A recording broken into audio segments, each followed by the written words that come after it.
Bom dia! Hoje é quarta-feira, 16 de agosto e começa agora mais uma edição do Bom Dia Baixada. Eu sou Natalina Nini e vamos juntos até às 9 horas da manhã.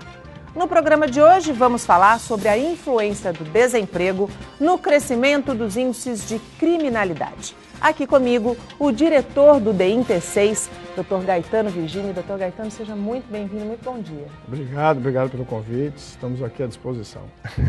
E também Eduardo de Pinho Freire, empresário do ramo de segurança patrimonial. Eduardo, muito obrigada mais uma vez pela sua participação, seja muito bem-vindo. Eu que agradeço, Nathalie, mais uma vez pelo convite e um bom dia a todos, que tenhamos um bom programa.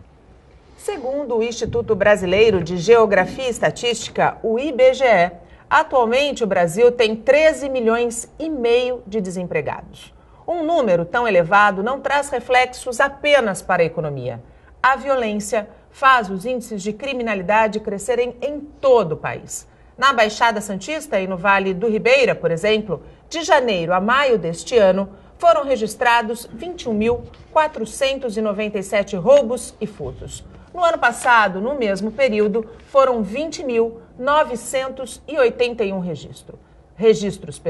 A partir de agora, você que acompanha o nosso programa pode me ajudar. Basta enviar a sua mensagem para o nosso WhatsApp, que está aí na tela, é o 13988779496, ou também pela nossa fanpage no Facebook, onde nós já estamos ao vivo. Doutor Gaetano, essa relação entre desemprego e criminalidade, ela é real? Os índices tendem a continuar crescendo enquanto a gente vive essa crise?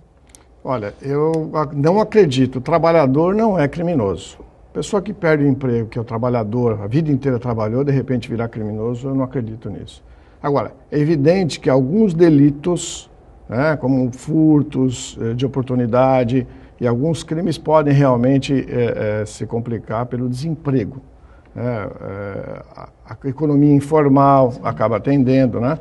Mas o trabalhador, aquele que hoje trabalhou durante muitos anos, de repente perde o emprego, vai virar criminoso não. Eu não acredito. O trabalhador sempre vai procurar um emprego, ou emprego alternativo, ou alguma forma de sobreviver. De sustentar dignamente sua família, exatamente, né? Exatamente. Eduardo, o desemprego, ele é de fato uma doença social, né? E a gente vê que aqui na Baixada Santista, apesar de hoje os jornais terem noticiado uma notícia bastante positiva de que Santos e Peruíbe registraram um crescimento no número de postos de trabalho, embora muito tímidos, a região vive um cenário muito complicado do ponto de vista de falta de emprego. E isso gera uma insegurança natural dentro da sociedade. A gente já não tem, quando a gente pensa em segurança, a gente pensa diretamente na segurança pública e muitas vezes a segurança pública não atende o cidadão. E quando isso acontece, migra-se para a segurança privada. No entanto, é preciso ter alguns cuidados quando a gente entrega a nossa casa ou a nossa empresa nas mãos de um terceiro, não é mesmo? Não tenha dúvida. Primeiro, eu só queria corroborar com o pensamento do Dr. Gaetano, que também concordo que trabalhador não é criminoso, né? Então, corroboro com esse pensamento. E quanto à contratação de empresa de segurança, realmente, hoje existe um problema muito sério. O Estatuto de Segurança, inclusive, está vindo para procurar melhorar essa questão. Hoje, para cada uma empresa legalizada, nós temos mais 2 empresas clandestinas no mercado. Além de nós termos empresas clandestinas do ramo de segurança, nós ainda competimos com funcionários públicos prestando serviços de segurança, né? O famoso bico, né? Ou seja, aquele contratante que contrata um funcionário público para prestar esse serviço de segurança, que contrata uma empresa clandestina, que contrata uma empresa de portaria, que informa, não, a lei é só para quando o vigilante é armado, quando o vigilante é desarmado, essa lei não funciona. É mentira isso, né? Está ludibriando o contratante. Ou então coloca o nome de vigia, né? para também esconder o nome de vigilante. Tudo isso estão ludibriando o contratante com um preço muito menor, colocando uma pessoa desqualificada. Essa empresa não dá treinamento para o seu funcionário, contrata qualquer pessoa, muitas vezes coloca uma pessoa com a arma particular lá. Existe de tudo no mercado. A Polícia Federal, que fiscaliza as empresas de segurança, chega a pegar essas empresas clandestinas com arma com número raspado em clientes. Hoje, os clientes já podem ser punidos civil e criminalmente, com o Estatuto de Segurança mais ainda. Então, você, contratante, que contrata essas empresas de segurança clandestinas, vai responder civil e criminalmente. Eu comparo, você pode pegar um dia e passar no sinal vermelho o dia inteiro e nunca acontecer nada. Mas né? vai acontecer. Você pode contratar a vida inteira uma empresa clandestina. Pode não acontecer nada, mas se em determinado dia, na sua empresa, no seu clube, onde for, acontecer alguma coisa com a pessoa que está lá prestando esse serviço clandestino, você vai responder civil e criminalmente. As penas e as multas, elas vão ser muito mais rigorosas do que são hoje. Esse estatuto vai sair, né? Ele começou no Senado. Está no Senado. Está no Senado, mas ele começou no Senado, foi para a Câmara, foi aprovado na Câmara. Como teve alguma alteração, ele voltou para o Senado. Mas tendo em vista toda a turbulência política, sim, ele está parado no Senado, mas a aprovação ela é em breve. Então, as pessoas precisam estar muito atentas antes de contratar. A gente pode dizer que esse estatuto, digamos assim, vai legalizar toda a atividade. Na verdade, hoje, já existe uma lei de 83, exatamente, que foi um marco na história das empresas de segurança. E hoje nós, vamos dizer, com o estatuto, nós temos um novo marco que vai melhorar essa questão. Porque hoje, para você abrir uma empresa de segurança, já existem vários pré-requisitos. E esses pré-requisitos eles estão sendo melhorados. Então, para você abrir uma empresa, para você ter uma ideia, ainda se fala em OFIR, né? O Estado de Segurança está mudando isso. O capital social vai ter que ser bem maior, né? Existe toda uma questão. Você, para ter um uniforme, para você ter uma ideia, você tem que aprovar esse uniforme no Exército, na Marinha, na Aeronáutica, na Polícia Militar, na Guarda Civil Metropolitana. Você tem que mandar foto do uniforme, tipo do tecido, para aprovar o seu uniforme para poder trabalhar. Não é simplesmente moldar e mandar fazer. Não é simplesmente você abrir uma portinha e falar, vou abrir uma empresa, vou prestar serviço de segurança. Não é assim. Então existe todo um custo por trás que essas empresas clandestinas hoje não têm. Elas burlam. Doutor Gaetano, quando a gente ouve um depoimento assim, de empresas clandestinas que trabalham inclusive com arma, com numeração raspada, a gente vê o risco que corre a sociedade ou o empresário que, enfim, não se prontifica a saber qual é o histórico dessa empresa. E a gente tem tido recorrente casos, por exemplo, de pessoas que são abordadas por prestadores de serviço de uma empresa, seja de segurança, seja de prestação de serviço, e incrivelmente essas pessoas até têm nossos dados, né? Quando a gente para pensar nesse cenário, a gente pode fazer uma relação entre uma coisa e outra? Você diz que tem os dados da pessoa na abordagem. Isso, exatamente. Então, isso aí é o vazamento de informações, né? Na verdade, a polícia, para conseguir informações, nós temos os bancos de dados e algumas informações nós precisamos de ordem judicial. Então, quem menos consegue informação, às vezes, é a polícia. É a polícia. Porque existem um comércio de dados pelo mundo, né? Existem empresas especializadas em fornecimento de dados, que é tudo aquilo que você insere numa internet, num banco de dados, onde você faz um cadastro. Essas informações, muitas vezes, são repassadas e vendidas para as pessoas. E a polícia, para ter esse acesso, tem dificuldade. Porque as próprias empresas, né, dizem que é sigilo, né? Então isso é realmente difícil. Mas o que o Eduardo estava falando é a verdade, né? Nós temos alguma realidade que alguns policiais fazem bico, né, para complementar seu salário. E isso já existe até um projeto, uma ideia de que regulamente o bico policial para acabar com essa clandestinidade. E o que ele falou, as empresas têm que estar regularizadas. E parte de quem isso? Do próprio cidadão, quando for contratar uma empresa, ele verificar. Não querer economizar. Sim. Porque geralmente ele quer economizar na segurança, onde não deve segurar. E segurança não é uma questão de se optar por investir, né? Segurança é necessário no investimento, é essencial. É essencial. Quem é que consegue viver sem segurança? Não se avaliou, a sociedade ainda não acordou para ver o custo do crime. Quanto custa um crime para a sociedade, para aquela localidade, o número de crimes que ocorrem ali, né? E os crimes, o ideal é que sejam prevenidos, que não ocorra o crime. Mas quando ocorre, que entra o caso da Polícia Civil, no Brasil, para o esclarecimento dos crimes.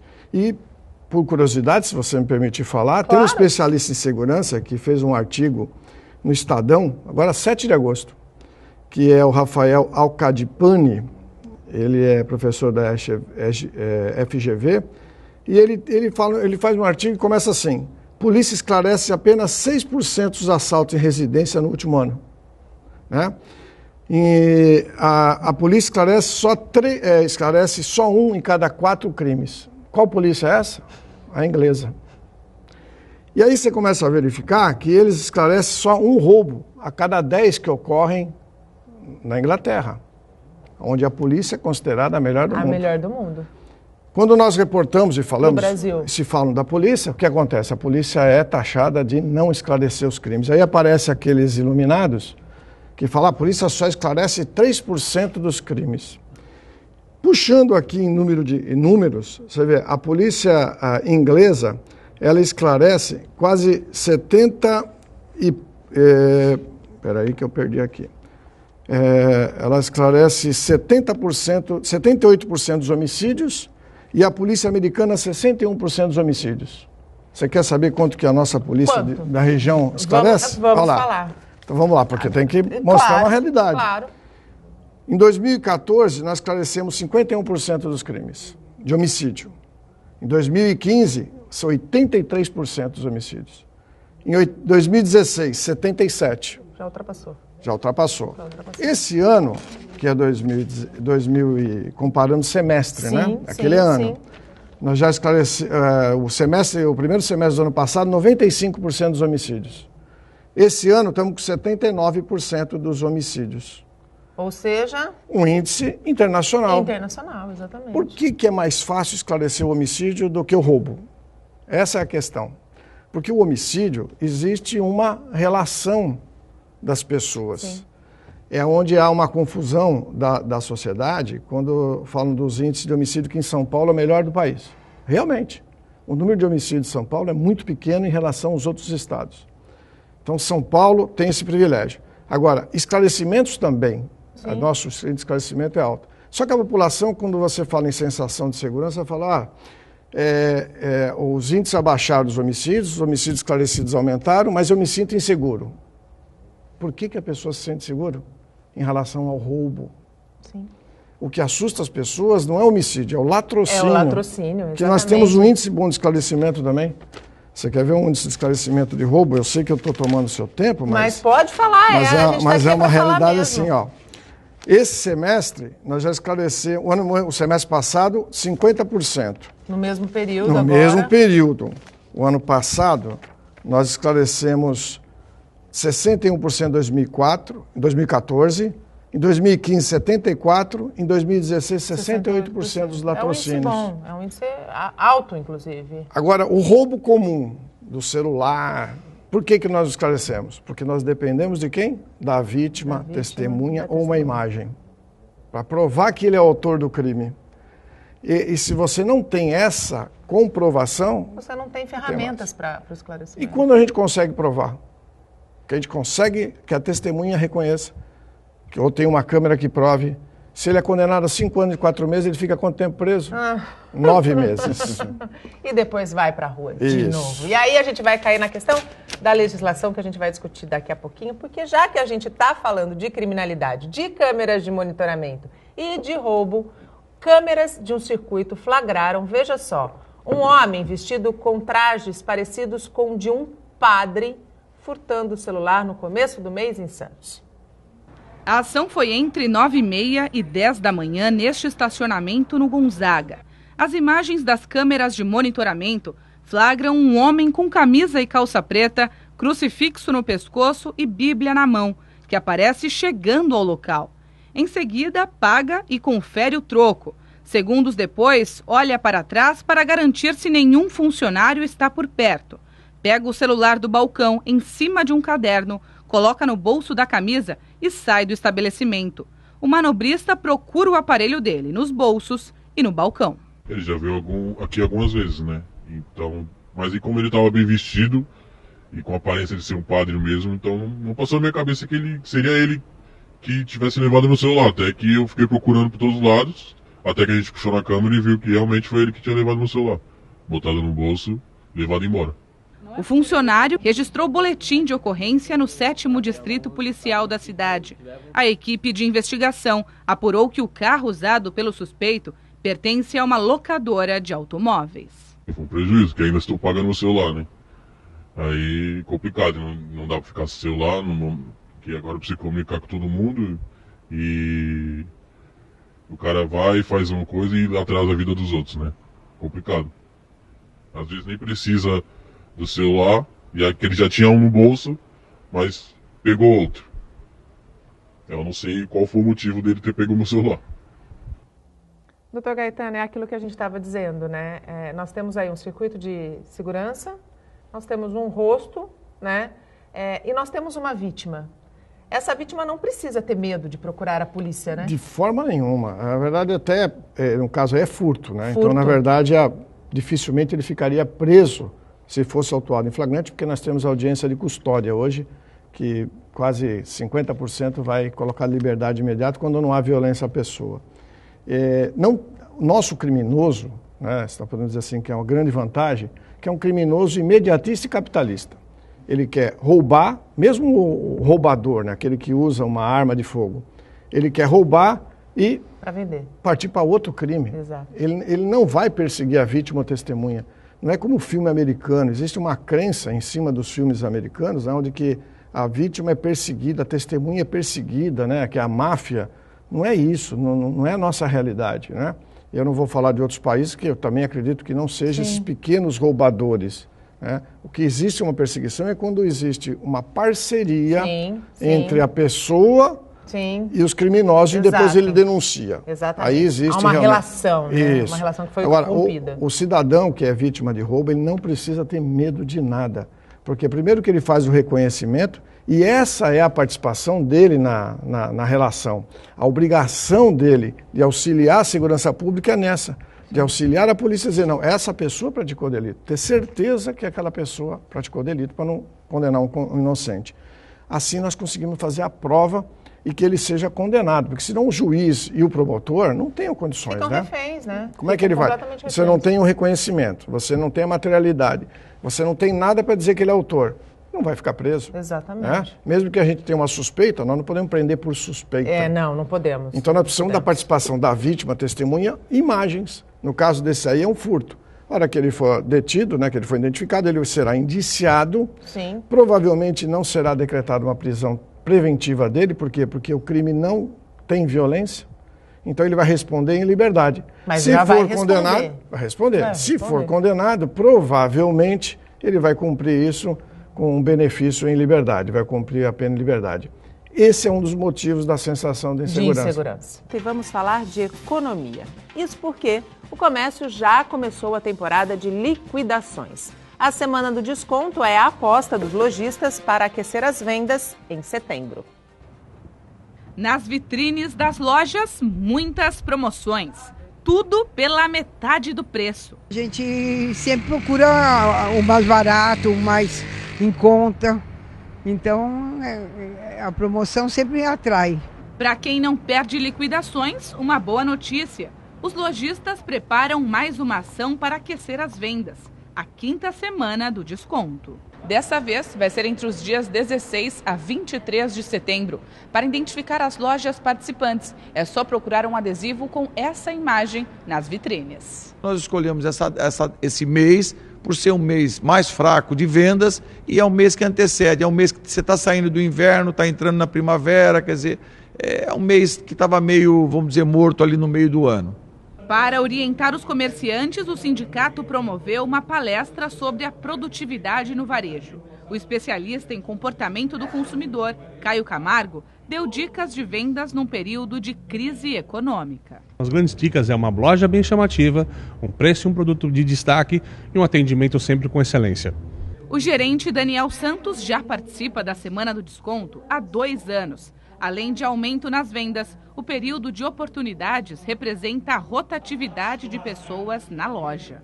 Dentro dessa semana, nós conseguimos aumentar o nosso fluxo em 40% e em vendas nós aumentamos os nossos números em 30%. Para o comerciante que gostou da oportunidade e quer participar da Semana do Desconto, as inscrições são feitas pelo telefone do sindicato, 2101-2881. Nasceu com 1.000 empresas, no segundo ano passamos de 2.000 empresas, no terceiro ano 3.000 empresas e no quarto ano 4.000 empresas. E a nossa expectativa é que esse número continue subindo, a gente chegue quase a perto de 5.000 empresas esse ano. Para os lojistas faz essa movimentação, levar o cliente até o empreendimento e fazer as vendas acontecer. Esse é o desafio, fazer as vendas acontecerem. E voltamos a falar sobre a influência do desemprego no crescimento dos índices de criminalidade. Hoje aqui comigo, no Bom Dia Baixada, o diretor do DNT6, Dr. Gaetano Vigini, e Eduardo de Pinho Freire, empresário do ramo de segurança patrimonial.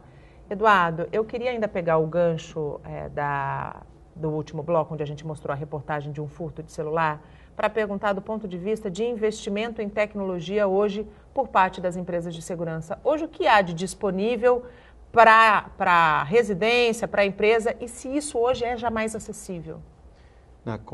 Com certeza é. Hoje, o mercado de segurança eletrônica, a cada dia, ele vai se atualizando. Existe uma quantidade de equipamentos muito grande. Você pega,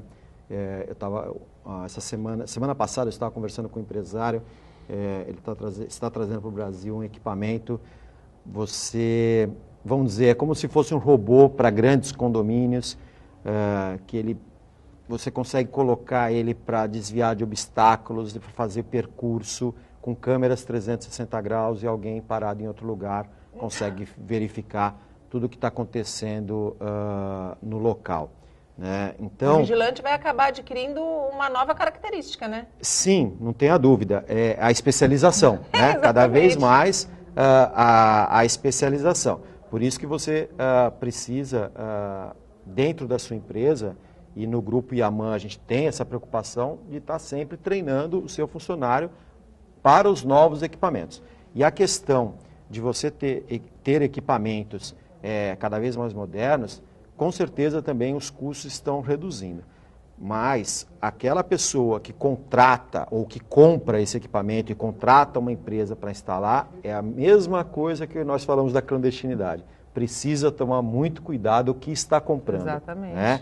E quem está pondo para dentro de casa, né? Eu falo por experiência própria no prédio que eu moro, logo que eu mudei para esse prédio, você tinha câmeras que chegava à noite, acabou. Você não tinha mais imagem. Uau! Né? Aí você fala, pô, mas é melhor não ter. É lógico. Para que gastar com esse valor? É conseguir fazer com que trocassem o sistema de câmeras. E aí você tem empresa que depois não dá manutenção. Você coloca uma câmera com valor muito baixo, né? Desculpa a expressão, mas a gente chama de xing-ling, né? Você coloca esse tipo de câmera que ela vai durar um mês. Então você tem que ter essa preocupação de o que você está comprando, qual a empresa que está instalando para você. A instalação está sendo bem feita, tudo isso tem que verificar. E não adianta você ter um sistema de segurança dentro do seu prédio, dentro da sua casa, e não ter o monitoramento dessas imagens externamente. Claro que não. Porque as pessoas colocam num condomínio sistema de câmeras, aí colocam dentro de uma salinha lá gravando, um CCO, né? Ou centro de seja, controle. O problema ocorre e aí depois vão verificar as câmeras, se de repente, dependendo do que está acontecendo, a primeira coisa que fazem é destruir o equipamento ou levar embora o equipamento, a polícia não consegue fazer nada. Eu vou citar um exemplo rápido, aconteceu na minha empresa lá em São Paulo, nós estamos na Avenida Indianópolis, a partir de um determinado horário é um lugar complicado na parte de prostituição, né? E na esquina houve um assassinato, né? Uma pessoa matou um motorista de Uber. A polícia foi sexta-feira na empresa para ver as nossas câmeras e nós estamos conseguindo ajudar a polícia porque a gente tem as câmeras para nós, mas a nossa câmera pegou o que aconteceu, né? Então, veja como isso ajuda. Então, a necessidade disso numa cidade, ela é fundamental. É fundamental. Se a gente conseguir, nas principais... não sei se no país todo, porque nós temos dimensões continentais, mas em uma cidade como São Paulo, por exemplo, né? Colocar câmeras câmeras de qualidade, óbvio, né? Como, por exemplo, a gente tem Praia Grande, é uma cidade toda cheia de câmeras, e isso ajuda muito o trabalho da polícia, né? O que ele falou é essencial, o que o Eduardo falou. Auxilia muito a polícia. Agora, o que ele falou, a economia, né, numa economia que vamos chamar de, entre aspas, porca. Por quê? A pessoa coloca uma câmera que você não consegue identificar a pessoa. É tão baixa a qualidade, e isso eu posso dizer, afirmar, e a experiência nossa de trabalho dia a dia. É tão baixa a qualidade que você não consegue ver o rosto da pessoa. A iluminação é mal colocada, a gravação é o que ele falou no local, que a pessoa destrói. Então tem que ser gravada à distância, né? Tem que ter um local para gravação que segura, ou duas locais. Sim. E que eu sempre aconselho e digo isso, já falei para alguns políticos da região, de vários que eu tenho acesso, para que haja uma mobilização, uma conscientização, uma mudança da legislação, para que as pessoas também auxiliem no monitoramento da sua calçada. Sim.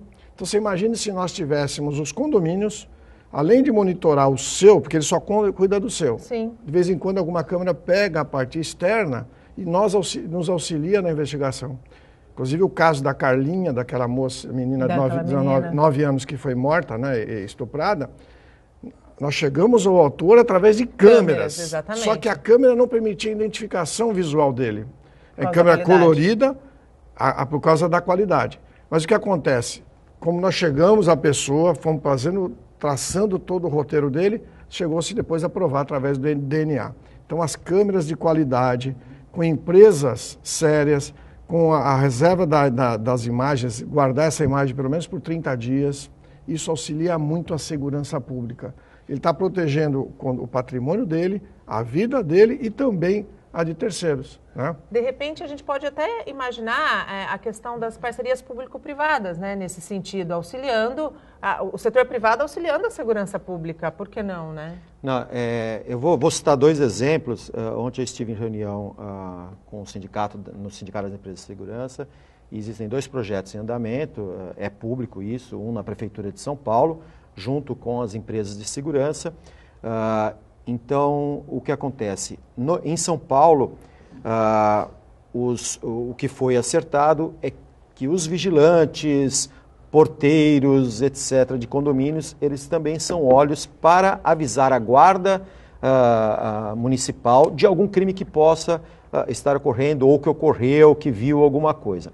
Em Santo André também está acontecendo algo semelhante, porém, a informação vem do supervisor da empresa de segurança. O supervisor da empresa de segurança é a pessoa que fica de carro 24 horas andando na rua, né? Não o mesmo, lógico, mas a viatura da empresa de segurança fica 24 horas andando, então eles observam muita coisa que acontece na rua. Então você tem a viatura da polícia e você tem essas pessoas que não vão fazer nada, simplesmente observaram alguma coisa e vão acionar a guarda, no caso a guarda municipal, porque como é com a prefeitura, né? Então a guarda municipal vai dar andamento com polícia militar, etc.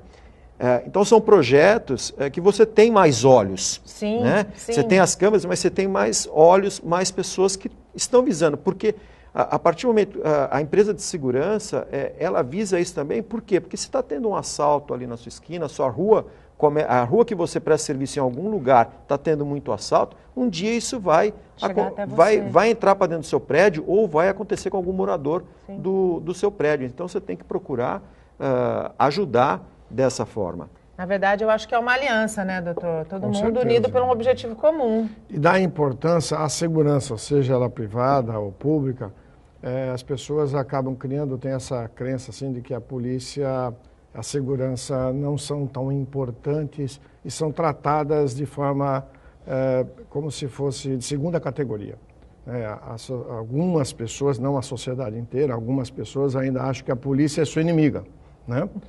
E, na verdade, não é. A polícia, os policiais trabalham, todos os policiais trabalham para prestar um serviço público de qualidade. E tem as exceções. As exceções acabam criando em a cabeça de algumas pessoas que é regra, e não é. Todos os policiais são bons. Algumas exceções não, né? E isso acaba prejudicando todo o tratamento e reconhecimento que se dá ao policial. Porque as pessoas querem reconhecimento. E o policial também. Claro. E a maioria dos policiais, com baixo salário, ainda prestam serviço, põem a vida em risco. Todos os dias? Todos os dias, trabalhando sábado, domingo, feriado, à noite, madrugada. Então você encontra só a polícia, né, e a segurança privada, no caso dos contratados, para prestar esse serviço, a qualquer dia, a qualquer hora. E é evidente que, como mais policiais estão em mais risco, em mais tensão, poucos cometem erros. E aí existe aqueles que acabam ressaltando isso. Essa é a regra. Não, não é a regra. A regra a maioria, todos os policiais fazem um trabalho bem feito. São heróis. Você vê que muitos policiais morrendo em serviço e dia de folga. Deixa eu só pegar um gancho. Eu tenho na família, o meu irmão mais novo é policial militar, e você percebe isso, né? A Polícia Militar está há 3 anos sem reajuste, né? Mas todo dia ele levanta, vai lá trabalhar, e você percebe que quando vem uma crítica na televisão, de forma generalizada, uma pessoa de né? forma generalizada, isso pune muito ele. Claro, né? claro. Porque fala, mas eu levanto, eu vou trabalhar, eu não sou o todo. E qual é a profissão que não tem a exceção? A maçã podre. Qual é a profissão?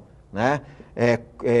Qual é a profissão? Seja médico, seja advogado, seja engenheiro, jornalista. Toda a profissão tem a sua maçã podre. Né? Mas, infelizmente, a população generaliza quando se fala da polícia militar, né? Ou da polícia civil, da polícia de uma forma geral. O importante é deixar claro que não é a corporação, não é a maioria das pessoas.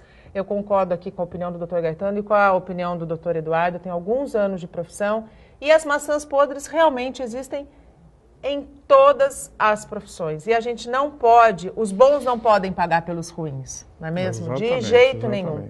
A gente ainda tem uns 3 minutos para o intervalo e eu queria, Dr. Gaetano, comentar com o senhor aquele e-mail do delegado-geral adjunto do Estado, Dr. Valdir Antônio, que foi distribuído a todas as repartições e acabou se tornando de domínio público. A imprensa repercutiu e ele expôs a situação da polícia. A minha pergunta para o senhor: qual é a situação da região da Baixada Santista e do Vale do Ribeira? É simples, a polícia continua trabalhando. Com dificuldade, nós vamos continuar trabalhando. Agora, é feito um plano de contingência, né? Um plano de contingência que se surgir determinada situação, como é que nós vamos agir? Então, é uma instituição preocupada em atendimento ao público. A gente pode dizer que é um planejamento. Planejamento prévio. É um pedido de planejamento. Ocorrendo determinadas situações econômicas, nós temos que tomar determinadas atitudes.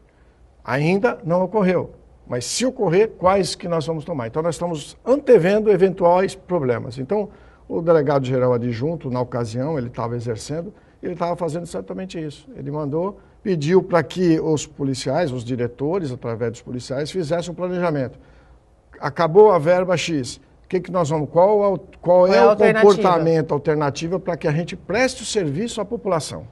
E isso foi feito pelos departamentos, né? E acabou depois o governador liberando uma verba, né, para complementar. Estamos aguardando mais verbas e, enquanto isso, a polícia está se preparando para enfrentar. Porque a nossa missão é prestar um serviço público e de qualidade, o máximo possível. Mesmo com todas as dificuldades, os policiais conseguem trabalhar, como ele falou, anos sem aumento, né? 3 a 4 anos sem aumento, sem reajuste. Nós entendemos a situação do país, mas os policiais precisam sobreviver. Claro. Né? E precisamos de dinheiro, de equipamentos para poder prestar um serviço de melhor qualidade. Então, a polícia vai continuar atendendo, independente da circunstância, porque os policiais fazem isso por vocação, né? Os policiais são vocacionados, como em outras profissões, como jornalista, mas os policiais têm esse espírito de serviço público. Então, eles vão continuar com todas as dificuldades. Então, esse e-mail foi o quê? Um planejamento. Olha, a situação está ficando dessa forma. O que nós vamos fazer? Então, eu quero que vocês me digam o que nós vamos fazer se acontecer o pior cenário. E aí foi feito esse planejamento. Só que aí você sabe que existe exploração. Então, existem várias interpretações sobre o texto, né? Excelente não está, mas também não está horrível, né, doutor, ainda? Precisamos melhorar. Precisamos melhorar. Né? Precisamos melhorar e precisamos desse reforço. E independente de qualquer coisa, você pode ter certeza, os policiais vão continuar, seja Polícia Civil, Polícia Militar, vão continuar prestando serviço de qualquer jeito. E um fenômeno chamou a atenção de quem passou pela ponta da praia em Santos. O recuo da maré se estendeu do litoral de São Paulo até o sul do país. Em algumas cidades, como Santa Catarina, por exemplo, o retrocesso do mar chegou a 50 metros. Quem tem as informações é a repórter Jéssica Santos. O motivo para essa redução da maré foi a passagem de um anticiclone e quem vai explicar mais para a gente sobre isso é o Renan Ribeiro, que é biólogo do Núcleo de Pesquisas Hidrodinâmicas aqui da Unisanta. Renan, é a primeira vez que isso acontece aqui na região? Na verdade, isso acontece normalmente, só que numa magnitude menor.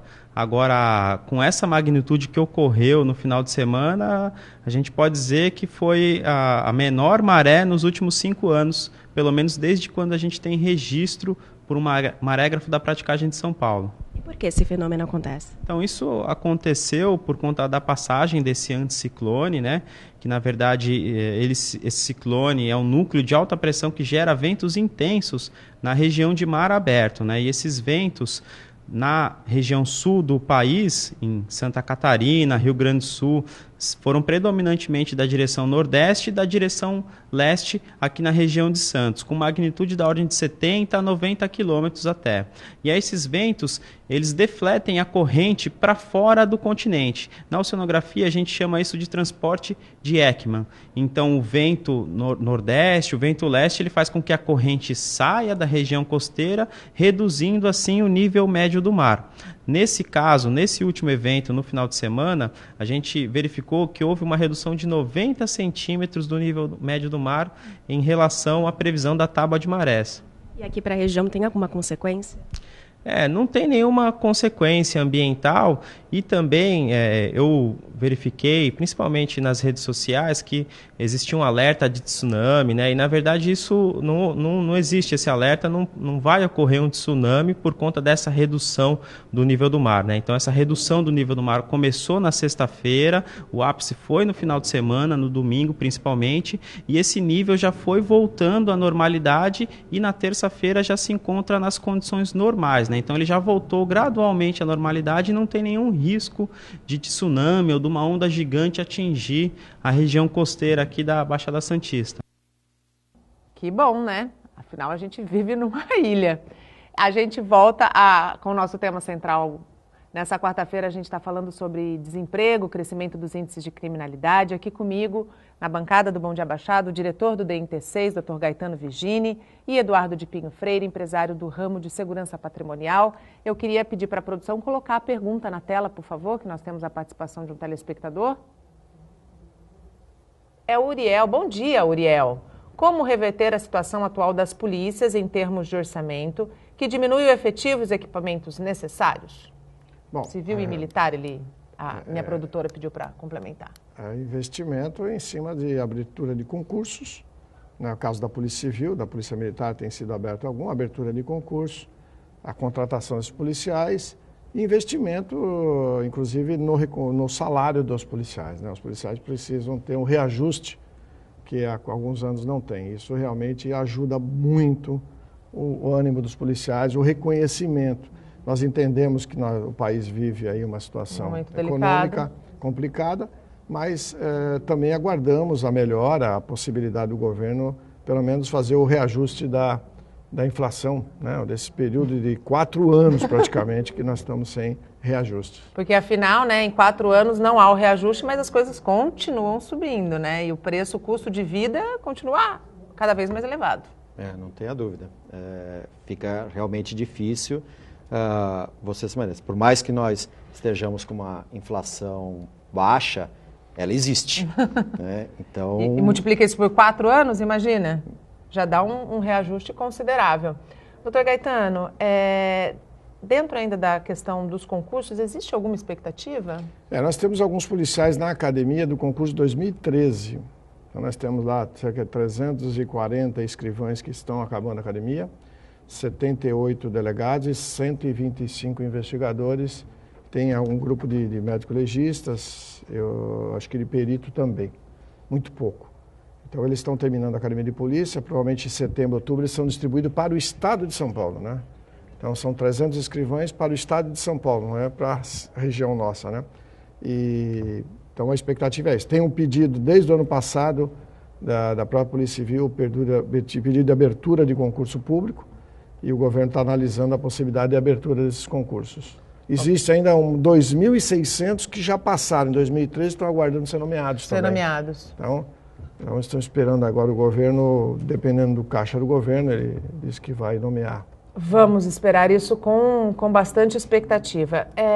Antes da gente terminar, eu tenho 5 minutos, o pessoal já... 4 minutos, ó, já está lá, o pessoal lá do... Tenho 3 assuntos importantes, doutor, eu queria ver se o senhor consegue fazer um resumo. A questão das delegacias.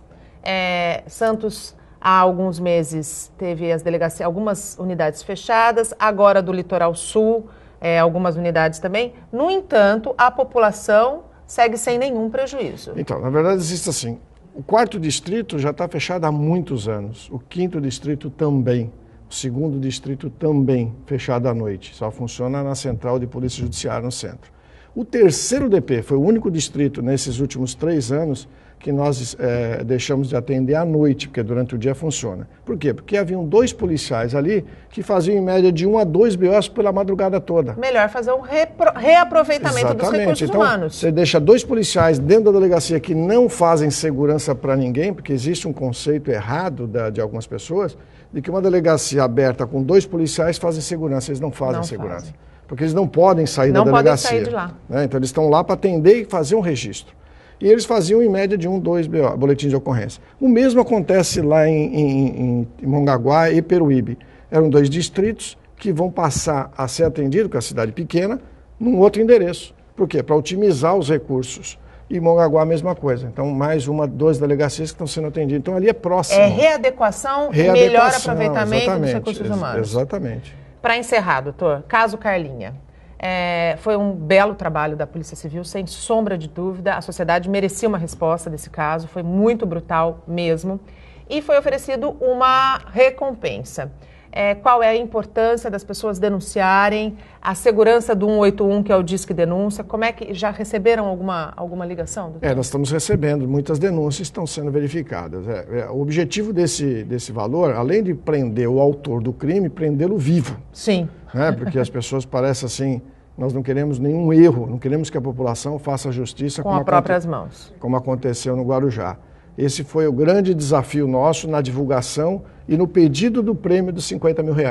Então nós queríamos o quê? Que nós tivéssemos que a pessoa que sabe que é ele, ela vai denunciar para poder receber o dinheiro e não fazer justiça com as próprias mãos.